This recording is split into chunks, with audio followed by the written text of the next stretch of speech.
आज हे शिक्षण या टेक्नॉलॉजीच्या माध्यमातून अतिशय सोयीस्कर सोपं झालं.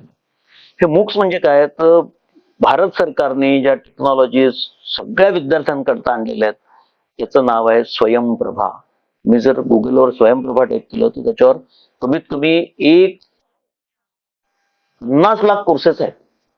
त्याच्यामध्ये तुमच्या स्किल डेव्हलपमेंटच्या कोर्सेस आहे. मला उद्या फोटोग्राफीचा व्यवसाय सुरू करायचा, तुम्हाला कॅमेराचं अद्यावत तंत्रज्ञान माहिती नाही, तुम्ही फक्त टाईप करायचं स्वयंप्रभावर, फोटोग्राफीमध्ये आहे.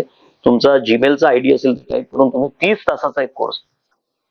माझं इफेक्टिव्ह कम्युनिकेशन स्किल कसं असावं त्याच्यासाठी सगळे कोर्स आहे. मला उद्या मोटर मेकॅनिक व्हायचं, मला उद्या इन्शुरन्सचा बिझनेस करायचा, हे जेवढे बिझनेसेस आहेत हे भारत सरकारने निर्माण केलेलं जे पोर्टल आहे त्याचं नाव स्वयंप्रभा आहे. NPTEL नावाचं इंजिनिअरिंगच्या विद्यार्थ्यांकरता कोर्सेस आहे.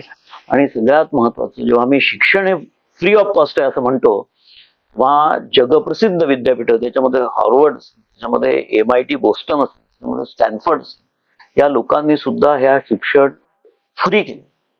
म्हणजे काय केलंय तर EDX, जसं मी स्वयंप्रभा म्हटलं तसं हार्वर्ड युनिव्हर्सिटी आणि MIT बोस्टन यांनी एक संयुक्त विद्यमाने जे केलंय त्याचं नाव आहे EDX. म्हणजे तुम्हाला practical oriented skill development program, तुम्हाला बिझनेस सुरू करायचा असेल. दुसरं आहे कोर्सेरा, ओपन टू लर्न, असे कित्येक विद्यापीठांचे असे कोर्सेस आहे आणि करोडो अब्जो कोर्सेस आज फ्री ऑफ कॉस्ट. प्रश्न असा येतो की याच्यातनं पैसा कसा मिळेल, सगळंच फुकट नाही.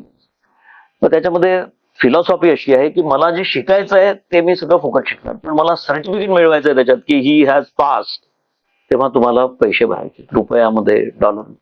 मला त्याचा डिप्लोमा पाहिजे, पैसे भरायचे, डिग्री पाहिजे, पैसे भरायचे. हा बिझनेस. पण सुद्धा उद्योजक अशा स्टुडिओमध्ये एखादा असा कोर्स डेव्हलप करून 10 तासाचा, 30 तासाचा तो आपण मार्केट करू, प्रचंड पैसा याच्यामध्ये आहे.